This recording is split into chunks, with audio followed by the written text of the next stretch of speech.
ஒரு சின்ன கதை, ஒருத்தன் வாழவே பிடிக்கல, இந்த வாழ்க்கையை வேணான்னு சூசைட் அட்டன் பண்றான்.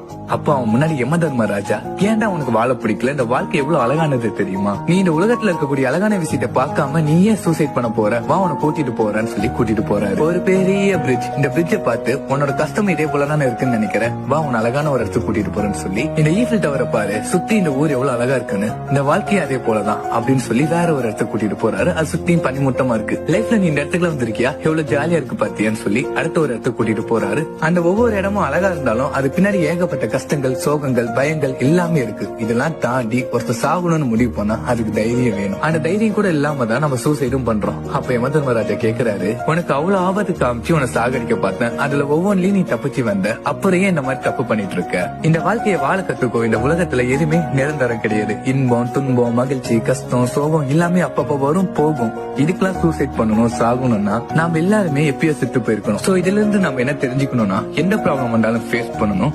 அதுக்காக நம்ம சூசைட் ட்ரை பண்ணக்கூடாதுன்னு தெரிஞ்சுக்கணும்.